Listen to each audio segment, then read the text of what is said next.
யாரையெல்லாம் தேவனுடைய குமாரன் அல்லது தேவனுடைய பிள்ளை அல்லது தேவனுடைய புத்திரர் என்று சொல்லி எல்லாம் வேதம் எல்லாத்துக்கும் ஒரே அர்த்தம் தானே, son of God, children of God அல்லது சைல்டு ஆஃப் காட், இதுதான் அதனுடைய மீனிங்கு.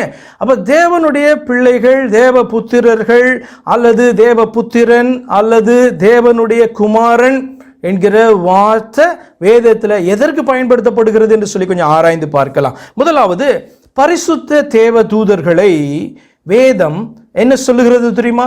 ஆதியாகமம், யோபு வாசிக்கலாம். யோபு 1:6 பரிசுத்த தூதர்களை குறித்து நான் பேசுகிறேன். யோபு 1:6, ஒரு நாள் தேவபுத்திரர், சன்ஸ் ஆஃப் காட், தேவபுத்திரர் கர்த்தருடைய சந்நிதியில் வந்து நின்ற பொழுது சாத்தானும் அவர்கள் நடுவிலே வந்து நின்றான் அப்படின்னு சொல்லி வாசிக்கிறோம். அப்ப தேவனால உண்டாக்கப்பட்ட தூதர்களை கூட வேதம் எப்படி சொல்லுது? அவர்களை தேவனுடைய புத்திரர் என்று சொல்லுகிறது. பரிசுத்த தூதர்களை, விழுந்து போன தூதர்களை கூட வேதம் தேவனுடைய புத்திரர் என்று சொல்லுகிறது. ஆதியாகமம் 6:4 வாசிக்கிறோம், அந்நாட்களில் ராட்சதர் பூமியிலே இருந்தார்கள். பின்பு தேவபுத்திரர் மனுஷகுமாரத்திகளோடு கூடுகிறதினால் இவர்கள் அவர்களுக்கு பிள்ளைகளை பெற்ற போது இவர்களும் பூர்வத்தில் பெயர் பெற்ற மனுஷராகிய பலவான்களானார்கள் என்று சொல்லி அதிலே நடந்ததான ஒரு காரியத்தை குறித்து அந்த இடத்துல வேதம் பேசுகிறது. அதை ஆராய்ந்து பார்க்கிறதான வேலை இது அல்ல. ஆனால் அந்த விழுந்து போன தூதர்களை கூட தேவ பிள்ளைகள் அல்லது தேவனுடைய குமாரர் புத்திரர் என்று வேதம் சொல்லு கருத்து என்ன? அவர்கள் விழுந்து போனாலும் தேவனாலே உண்டாக்கப்பட்டதான தூதர்களாக இருந்தபடினாலே பரிசுத்த தூதர்களையும் தேவபுத்திரன் சொல்லுது, விழுந்து போனவர்களையும் தேவபுத்திரர். இப்போ சாத்தான நம்ம யோபுல பார்க்குறோம் 1ஆம் அதிகாரத்தில் 6 தேவபுத்திரர் கூடிய போது சாத்தான வந்துனா, சாத்தானை யார் உண்டாக்கினான்னு கேட்குறீங்க? சாத்தான தேவன் உண்டாக்கினார், ஆனால் சாத்தானாக உண்டாக்கல. நல்லா புரிந்து கொள்ளணும். ஒரு பரிசுத்த தூதனாக, குறையற்றவனாக அவனை உண்டாக்கினார். அவன் ஆண்டவருக்கு விரோதமாக எழும்பின பொழுது அவன் தள்ளப்பட்டான். அதற்கு பின்புதான் அவனுடைய பேர் சாத்தான். அதே போல தூதர்கள் என்று சொன்னால் எல்லாரையும் பரிசுத்த தூதர் தான் உண்டாக்கினார். எல்லாரும் தேவ புத்திரர்கள் என்று அழைக்கப்பட்டார்கள். ஆனால் அதுல விழுந்த பிறகு பார்த்தீங்கன்னா அவர்களை குறித்து ஆதியாகமம் 6ஆம் அதிகாரத்தில் பேசுகிறது. அவர்கள் பொல்லாத ஆவிகள், அசுத்த ஆவிகள், அல்லது இந்த விழுந்து போனதான சாத்தானோடு கூட விழுந்தவர்களாய் அவர்கள் காணப்படுறார்கள். அவர் வேதம் எப்படி சொல்லுது? தேவபுத்திரர்னு சொல்லுது. கொஞ்சம் சிந்தித்து பாருங்க. தேவனுடைய குமாரர், தேவனுடைய குமார் என்று சொன்னால் ஒரு அசுத்தாவியை கூட சொல்ல முடியும். அசுத்தாவியாய் உண்டாக்கல, சாத்தானா உண்டாக்கல, விழுந்தான். தேவ புத்திரனாக குமாரர்களாக காணப்பட்டவர்கள் விழுந்தார்கள் என்று சொல்லிதான் அதனுடைய அர்த்தம். சரி, முதலில் உண்டாக்கப்பட்டதான ஆதாமை வேதம் என்ன சொல்லுகிறது? இது பரலோகத்தின் காரியத்தை உங்களுக்கு சொன்னேன் தூதர்களை குறித்து. முதல் உண்டாக்கப்பட்டதான மனிதனாகிய ஆதாம் அல்லது நம்முடைய மனுக்குலத்தினுடைய தலைவனாக அல்லது மனுக்குலத்தினுடைய தந்தையாக, ஹியூமன் ரேஸ் அவன்கிட்ட தான் வருது. அந்த ஆதாம், முதல் மனிதனாகிய ஆதாமை குறித்து வேதம் என்ன சொல்கிறது தெரியுமா? லூக்கா 3:18 ஏனோஸ் சேத்தின் குமாரன், சேத் ஆதாமின் குமாரம், ஆதாம் தேவனால் உண்டானவன் என்று தமிழ் புத்தகத்தில் வாசிப்பீங்க. நீங்க எந்த ஆங்கில புத்தகம் அல்லது ஆங்கில வேதாகமத்தை எடுத்து வாசித்தீங்கனாலும் எப்படி தெரியுமா இருக்கு அந்த வார்த்தை? Adam the son of God. Adam as son of God கூட கிடையாது.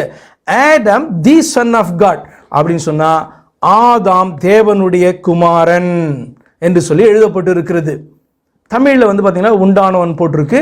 ஏன்னா உண்டாக்கப்பட்டவன். ஆஃப்கோர்ஸ் அந்த தேவனுடைய குமாரன் என்று சொல்லப்படுகிறதான அந்த தூதர்களே ஆண்டவர் உண்டாக்கினார். கீழே பூமியில மனிதனை ஆண்டவர் மண்ணிலிருந்து உண்டாக்கினார். அவனை குறித்து வேதம் என்ன சொல்லுகிறது தெரியுமா? அவன் தேவனுடைய குமாரர்கள் என்று அல்ல, தேவனுடைய குமாரன் என்று சொல்லி ஆதாமை குறித்து சொல்லப்பட்டிருக்கு. அதுவும் உங்களுக்கு ஆங்கிலம் அந்த அர்த்தம் புரியும் என்றால் தி சன் ஆஃப் காட் என்று சொல்லப்பட்டிருக்கும். இயேசு கிறிஸ்துக்கு மட்டுமே பயன்படுத்துகிற வார்த்தை தெரியுமா? தி சன் ஆஃப் காட், ஒரே பேரான குமாரன் என்று சொல்லி பார்த்தீங்கன்னா அவரை குறித்து சொல்லப்பட்டிருக்கும். ஆனால் ஆதாமை குறித்து வேதம் சொல்லுகிறது தி சன் ஆஃப் காட் என்று சொல்லி. எத்தனை டிரான்ஸ்லேஷன் நீங்கள் எடுத்து அதை நீங்கள் வாசித்து பார்த்து கொள்ளுங்க. ஆதாமை குறித்து தேவனுடைய குமாரன் என்று வேதம் சொல்லுகிறது.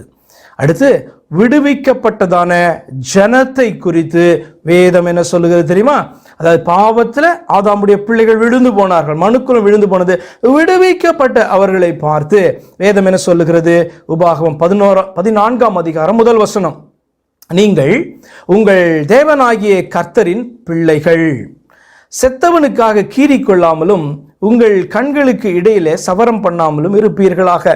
கர்த்தர் அவர்களுக்கு விடுவித்த பிறகு பல நியமங்களை வைத்திருந்தார்.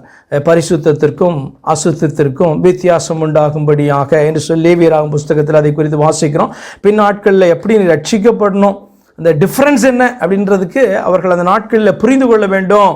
இந்த நியமங்கள் ரட்சிப்பை உண்டாக்குறது கிடையாது, இந்த நியமங்களை ஏற்படுத்தின தேவன் நம்மளை ரட்சிப்பார் என்று சொல்லி அந்த பரிசுத்தத்துக்கும் அசுத்தத்திற்கும் ஒரு வித்தியாசத்தை உண்டும்படியான காரியத்தை அநேகம் ஆண்டவர் அவர்களுடைய வாழ்க்கையில் வைத்தார். இதனுடைய அர்த்தத்தை நீங்கள் அறிந்து கொள்ள வேண்டும் என்று சொன்னால் வேற செய்திக்கு போக வேண்டும். சரியா, நீங்கள் புரிந்து கொள்ளுங்க. உபாகமம் 14:1 நம்ம இன்னைக்கு பார்க்கறது என்ன அப்படின்னா, தேவனுடைய குமாரன், தேவனுடைய புத்திரன், சன் ஆஃப் காட்னா என்ன மீனிங்கு. அப்போ நீங்கள் உங்கள் தேவனாகிய கர்த்தரின் பிள்ளைகள் அப்படின்னு சொல்லப்பட்டிருக்கு. சில்ட்ரன் ஆஃப் காட் அப்படின்னு சொல்லப்பட்டிருக்கு. அப்போ இதனுடைய அர்த்தம் என்ன? விடுவிக்கப்பட்டதான பிள்ளைகள், அழைக்கப்பட்டு தெரிந்து கொள்ளப்பட்டவர்கள், ஆண்டவரை ஏற்றுக்கொண்டவர்களை பார்த்து வேதனத்தர் சொல்லுது, நீ தேவனுடைய குமாரரும் குமாரத்திகளுமா இருக்கிறீங்க, பிள்ளைகள் என்று சொல்லப்பட்டிருக்கு.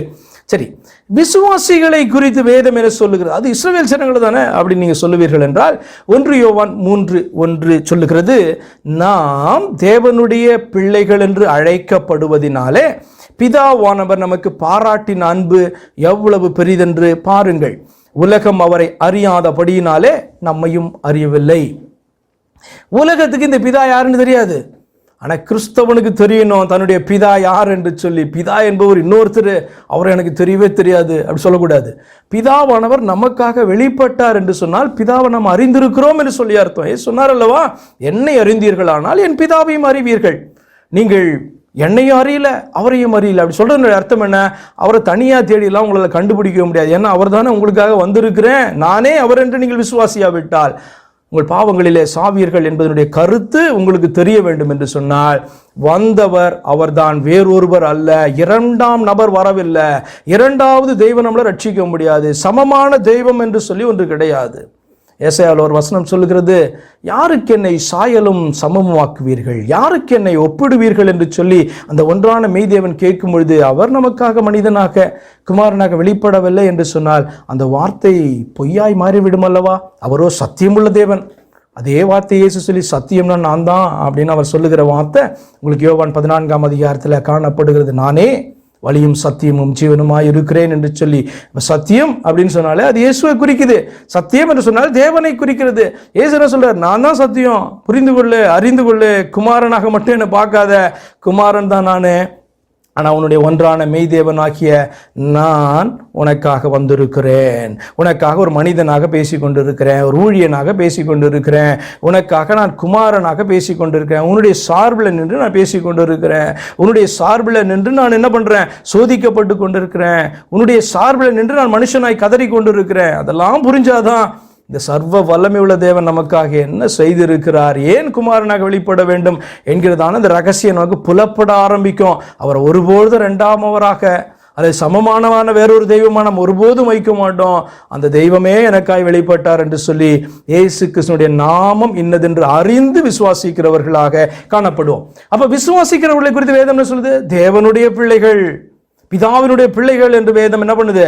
1 யோவான் 3:1 சொல்லுகிறது. அப்படியானால் இயேசுவானவர் தேவனுடைய குமாரன் என்பதனுடைய அர்த்தம் என்ன?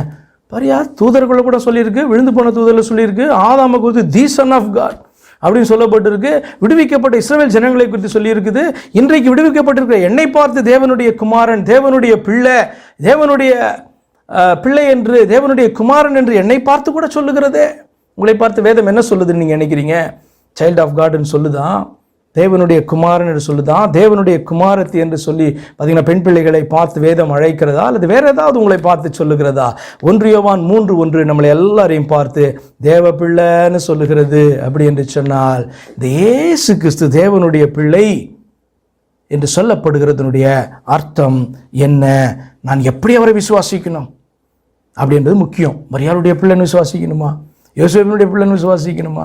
உண்டாக்கப்பட்ட ஒரு தூதன் எனக்காக இறங்கி வந்துட்டாருன்னு சொல்லி விசுவாசிக்கணுமா? என்னவென்று விசுவாசிப்பது நான் என்று சொல்லி நம்ம பார்க்கும் பொழுது சந்தேகமே இல்லாமல், கொஞ்சம் கூட சந்தேகப்படாதீங்க, உங்களுடைய விசுவாசம் உறுதியாக இதில் இருக்கணும். வல்லமையுள்ள தேவனும் நித்திய பிதாவுமாய் இருக்கிறவர், என்னன்னைக்கும் பிதாவாய் இருக்கிறவர். அவர் பிதாவாய் இருக்கிறவர் மாறுறதே கிடையாது. வல்லமையுள்ள தேவன் நித்திய பிதாவாய் இருக்கிறவர் நமக்காக மனிதனாக பூமிக்கு வந்தார் என்று அர்த்தம். குமாரன் என்று சொன்னால் இயேசு கிறிஸ்துவை குமாரன் என்று வேதம் சொல்லுகின்ற அர்த்தம் என்ன தெரியுமா? சர்வ வல்லமை உள்ளதான தேவன் ஒருவர் தானே, நித்திய பிதா ஒருவர் தானே. அவர் மனிதனாக என்னை ரட்சிப்பதற்கு பூமிக்கு வந்தார் அல்லவா, ஆகையினால் குமாரன் என்று அழைக்கப்படுகிறார் என்று சொல்லி தைரியமா உங்க வாயினால அறிக்கை செய்யலனா ஒரு நாள் அவர் வரும்போது நீங்க வெட்கப்பட்டு நிற்கிற கூட்டத்தில் நீங்க காணப்படுவீங்க. இடது பக்கம் நிற்கிறதான அந்த ஜன கூட்டத்தில் நீங்கள் ஒரு நாள் காணப்படுவீர்கள். எப்போது தெரியுமா? குமாரன் என்று சொல்வதனுடைய அர்த்தம் நம்முடைய வல்லமை உள்ள தேவன் நித்திய பிதாவுமா இருக்கிறவர் நமக்காய் வந்தபடினாலே குமாரன் என்று அழைக்கப்பட்டார் என்று சொல்லி நீங்க விசுவாசிக்கிறேன். ஏசாயா 9:6 வேத அர்த்தமே கிடையாது, வேற விளக்கமே கிடையாது. பயங்கரமான ஊமைகளினால அந்த வார்த்தை பேசவும் இல்லை, மிக தெளிவாய் சொல்லுது. ஆனாலும் அநேக கிறிஸ்தவர்களால விசுவாசிக்கவே முடியல. தேவன் எப்படியா வர முடியும்? இன்னொருத்தர் தான் வந்தார் அப்படி என்று சொல்லி அனுப்பப்பட்டார், உங்களுக்காக கொடுக்கப்பட்டார். சொந்த குமாரன் என்கிற வார்த்தையினுடைய கருத்தெல்லாம் புரியாதவர்களாக வேறொரு இயேசுவை திருத்துவம் என்கிற பெயரில் அல்லது யெகோவாவுக்கு அந்த தேவனுக்கே சாட்சியா இருக்கிறன்ற பெயர்ல கிறிஸ்தவத்திற்குள்ளே கொண்டு வந்து அநேகரை ஏமாற்றி வைத்திருக்கிறார்கள் என்று நீங்க புரிஞ்சதுன்னா அதுலேருந்து தப்பி இந்த பாபிலோனிய உபதேசம், இந்த அந்நிய உபதேசம், இந்த உலகத்தினுடைய உபதேசம் அதுலேருந்து நீங்கள் வெளியில் வந்துடுவீங்க. விக்கிரக ஆராதனையிலேருந்து வெளியில் வந்துடுவீங்க. ஏன்னா அவர் எரிச்சல் உள்ள தேவனாய் காணப்படுறார். அவரை நீங்கள் யாரோடு கூட ஒப்பிட முடியாது. ஒன்று இந்த இயேசுவ தேவனை ஒத்துக்கொள்ளு, தெய்வத்தில் ஒன்று சமம்லாம் வைக்காத. இல்லை இவர் எனக்கு வேணான்னு சொல்லிட்டு ஓடி போயிடு. ஏதாவது ஒன்று தான் வைக்க முடியும். ஒன்று ஏற்றுக்கொண்டால் ரட்சிக்கப்படுவேன், இல்லை என்று சொன்னால் அவருடைய நாமத்தினால் இடரல் உண்டாக்கி விழுந்தவனாக பெரிய அந்த மலையில கண்மலையின் மேல மோதுகிறவனாக ஒரு நாள் அவருக்கு முன்பாக நிற்கப் போகிறாய். அந்த காரியம் நம்முடைய வாழ்க்கையில வராதிருப்பதாக. கர்த்தர் நம்மை ரட்சிப்பதற்காகவே முதல் வருகையில கடந்து வந்தார். ஆனால் இரண்டாம் வருகையில நம்மளை ரட்சிப்பதற்கும் நியாயம் தீர்ப்பதற்கும் அவர் வரப்போகிறார் என்பதை நாம் அறிந்தால் மட்டும்தான் விசுவாசித்தவர்களை ரட்சிக்கவும் இந்த சத்தியத்தை விசுவாசிக்காதவர்களை அழிக்கவும் அவருடைய இரண்டாம் வருகை காணப்பட போகிறது என்று உங்களுக்கு புரிந்ததுன்னா ஏசாயா 9:6 என்ன சொல்றது அப்படின்னு சொல்லிட்டு கொஞ்சம் கண்களை நீங்கள் அதற்கு நேராக திருப்பவும், உங்களுடைய செவியை சாய்க்கவும், உங்களுடைய இருதயத்தை தாழ்த்தவும், ஓ குமாரன்னா இதுதான் அர்த்தமா என்று சொல்லி நீங்கள் ஏற்றுக்கொள்வீர்கள்.